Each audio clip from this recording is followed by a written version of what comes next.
2026 ଆରମ୍ଭ ହଉ ନ ହଉଣୁ ଯୋଉଟାକି ଆମ ବସ୍ ପ୍ରତି ମାସକୁ ମାସ ଗୋଟେ ଜୀବନ ନେଇ ଚାଲିଛି। ଆଉ ଆମେ ଜନସାଧାରଣ କେତେ ସହିବା? ଆମେ କ'ଣ ପାଇଁ ସରକାର ଏ ପ୍ରତି ଧ୍ୟାନ ଦଉନାହାନ୍ତି? ଆଜି ଲୋକଙ୍କ ଜୀବନ ଯାଉଛି, ଚୁପ୍ ହେଇଯାଉଛନ୍ତି। କାଲି ଯଦି ଆମ ଫ୍ୟାମିଲି ଭିତରୁ କ'ଣ ହବ, ଆମ ଭାଇ ଭଉଣୀ ମା ଯଦି କାହାର କିଛି ହେଲା, ଦାୟୀ କିଏ ହେବେ? ନା ମୁଁ କେଉଁ ଗଭର୍ଣ୍ଣମେଣ୍ଟକୁ ଏଗେନଷ୍ଟରେ ଯାଉଛି, ନା କେଉଁ ଗଭର୍ଣ୍ଣମେଣ୍ଟ କଥାକୁ ମୁଁ ଏଠି କହୁଛି।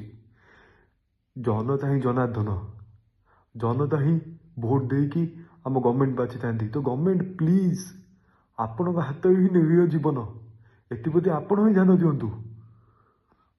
ଗୋଟେ ବାପା ମା ଆଉ ଗୋଟେ ଛୁଆ, 3 ଜଣଙ୍କ ସ୍ପଟ୍ ଡେଥ୍।